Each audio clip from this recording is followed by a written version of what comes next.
orang, 70 orang waktu itu saya jadi pasukan panah. Pesan Nabi, apapun yang terjadi jangan tinggalkan tempat ini. Lalu Nabi dengan beberapa pasukan berada di bawah. Dan ternyata orang kufar Quraisy juga punya ahli strategi, yaitu Khalid bin Walid dan Amr bin As.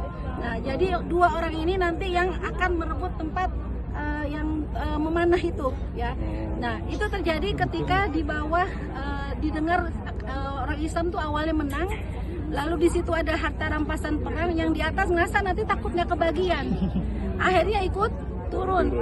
Nah, saat itu turunlah, maka pasukan Khalid dan Amr bin As naik ke atas itu.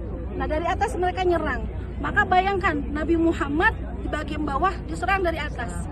Nah, kebetulan pada saat itu juga ada satu muslimah namanya Nusaibah binti Ka'ab. Beliau aslinya datang pada perang Uhud hanya membantu mengurus orang-orang yang sakit dalam peperangan. Tetapi ketika beliau mendapati keadaan yang genting, bahkan melihat dari jauh bagaimana Rasulullah harus melawan serangan dari kufar Quraisy, maka beliau ikut membantu, bahkan menamengkan dirinya menjadi tameng bagi Nabi Muhammad SAW.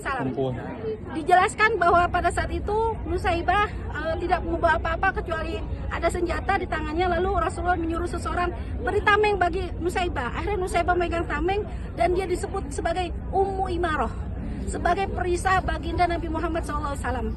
Dan pada saat itu Ummu Imarah juga banyak terkena goresan luka-luka. Tetapi beliau tidak menghiraukan, apalagi setelah Rasulullah berdoa, "Ya Allah, jadikanlah Ummu Imarah, suaminya dan anak-anaknya sahabatku di surga." Maka Ummu Imarah saat itu semakin semangat dalam melindungi Nabi Muhammad SAW. Jadi untuk perang Uhud, qadarullah umat Islam tidak menang. Tapi di sini menjadi pembelajaran bahwa ketika berjihad fisabilillah harus karena lillah, karena Allah, bukan karena ghanimah. Dan setelah itu kaum muslimin ketika akan berperang selalu mentajdid niat mereka sehingga peperangan berikutnya selalu mendapatkan kemenangan. Alhamdulillah.